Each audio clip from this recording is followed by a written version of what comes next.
Here's something that should make every healthcare investor uncomfortable. In February 2021, Teladoc Health peaked at around $294 a share.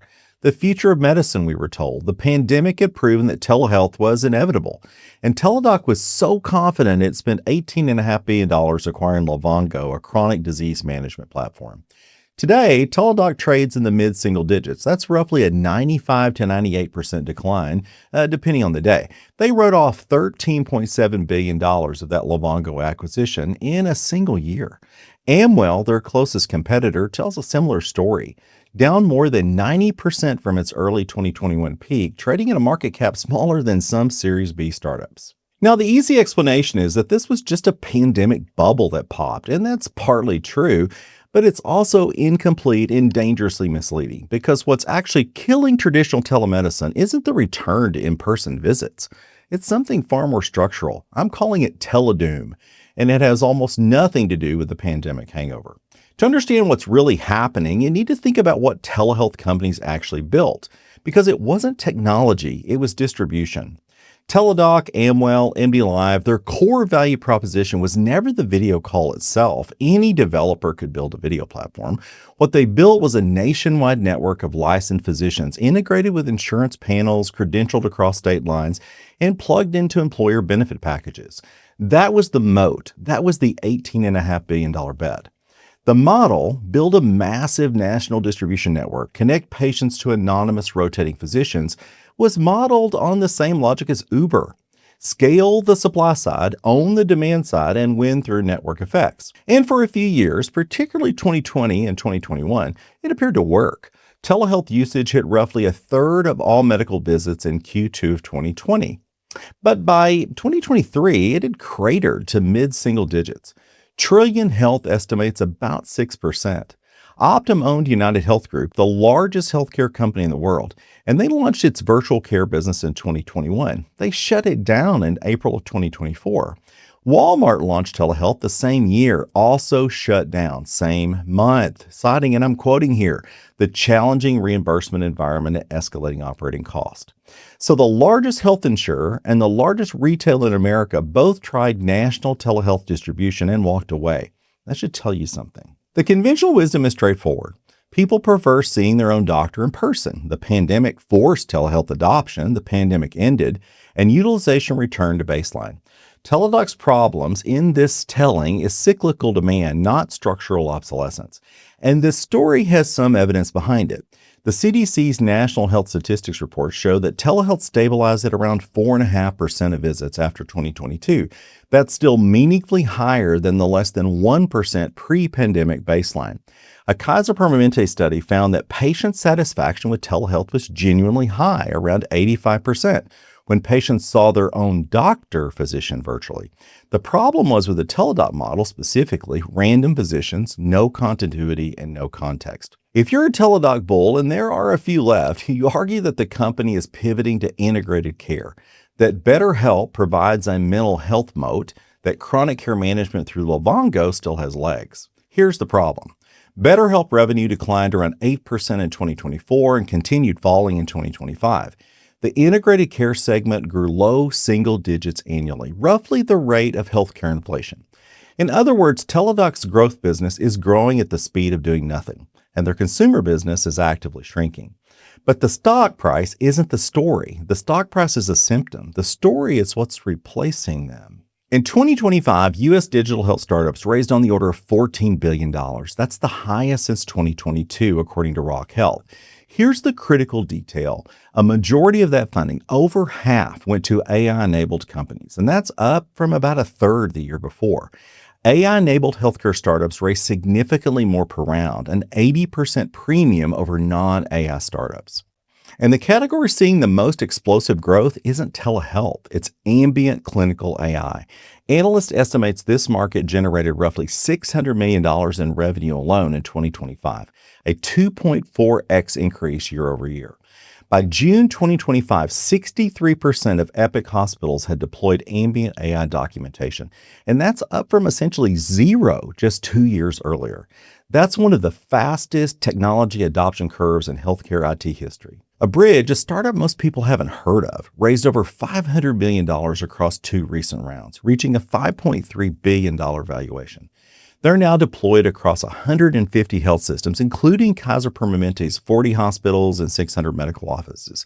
That Kaiser deployment was their fastest technology implementation in over 20 years. Hippocratic AI hit unicorn status in January 2025 with a $1.6 billion valuation. Their product, AI agents that handle patient calls, care navigation, follow-ups, and scheduling. The exact functions that Teladoc built a nationwide physician network to perform. And here's where this matters most. 85% of all generative AI spend in healthcare is going to startups, not incumbents. Even Microsoft's Nuance, deployed in 77% of US hospitals, is losing market share to smaller, more nimble AI companies. Startups like A Bridge and Ambient have clearly captured nearly 70% of the new ambient AI market, despite Nuance's massive installed base. This brings me to the real thesis, and it's not just that AI is replacing telehealth, it's about where the intelligence lives. Traditional telemedicine was built on a centralized model. You, the patient, connect through a national platform to an available physician who knows nothing about you. No access to your records, no relationship with your local hospital, no understanding of your pharmacy, your specialist, your history. The physician reads from your intake form, asks generic questions, and makes a best guess. This is what passes for innovation in healthcare, a doctor visit, but worse, and on your phone. Context-aware AI flips this entirely. The new model doesn't connect you to a stranger. It connects you to your own physician's practice, even a small one, to AI systems that are deeply integrated with your electronic healthcare records, your local hospital network, your pharmacy data, your wearable devices, and your care history. A study published in Nature in February 2026 tested AI chatbots in clinical settings in Rwanda and Pakistan. In Rwanda, the chatbot answers outscored those local clinicians across every metric assessed. In Pakistan, physicians using large language models achieved a mean diagnostic reasoning score of 71%, compared with just 43% using conventional resources. As Caroline Green, Director of Research at Oxford Institute for Ethics and AI, put it, these tools might be able to support clinicians in lower and middle-income countries to improve the level of care. But here's what the Pakistan study actually proved that most people missed. The AI wasn't replacing the physician. It was making the local physician dramatically better by providing contextual decision support. The advantage wasn't the model.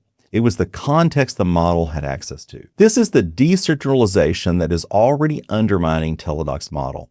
A solo practitioner's office in rural Texas can now deploy an AI system that handles patient triage, drafts clinical notes from the visit conversation, manages follow-up scheduling, and provides real-time clinical decision support, all integrated with that patient's actual medical records. A majority of smaller practices surveyed now are expected to be using AI automation within 2 years, and they don't need Teladoc's national distribution network to do it. They need a software subscription and an EHR integration. The competitive advantage has shifted from who has the biggest physician network to who has the deepest contextual understanding of the patient. And on that metric, your local doctor with an AI copilot beats a random Teladoc physician every single time. So what does this mean if you're an employer buying benefits or a health system executive, or frankly anyone making decisions about healthcare delivery? First, and this matters for every employer reading the renewal quote, the telehealth line item in your benefits package is increasingly hard to justify. You're paying for a panel of anonymous physicians when an AI-augmented version of your employee's own doctor will be more contextually informed. Ask your benefits consultant what their telehealth utilization rate actually is, and I'm betting it's below 5%. Second, if you're running a healthcare system, the question isn't whether to adopt AI. 63% of Epic hospitals already have. The question is whether your AI strategy is a bolt-on feature or a fundamental redesign of how patients interact with your system. Hippocratic's AI Agent App Store, that's where clinicians design custom AI agents for their own specific workflows. It kind of gives you a preview of where this is all heading. Every practice becomes its own AI-enabled healthcare platform. Third, and this is the uncomfortable one, Teladoc and Amwell still have significant enterprise contracts. These companies are finding a structural decline with incremental improvements. Teladoc's 2026 revenue guidance, $2.5 to $2.6 billion, is essentially flat to down. Their adjusted EBITDA guidance suggests they're managing for cash preservation and not growth. The mainstream narrative about telehealth's decline is that the pandemic created artificial demand. Now we're back to normal. That's comfortable, but it's also wrong. What actually happened is more interesting. The pandemic didn't just inflate telehealth demand temporarily. It accelerated a deeper shift in how healthcare technology gets distributed and deployed. The companies that will define the next decade of healthcare are building a bigger physician network. They're building contextual intelligence layers that make every physician in every practice in every town dramatically more capable. The distribution advantage that Teladoc spent billions to acquire is rapidly being eroded by a 5-figure software subscription. The question isn't whether AI replaces telemedicine, it's whether the telemedicine incumbents can become AI companies fast enough to survive. If you found this useful, hit subscribe and the notification bell so you don't miss future episodes. I go deeper on topics like this over on my Substack, links in the description, where I'll share the data sources and additional analysis that didn't make it into this video. Until next time, I'll see you then.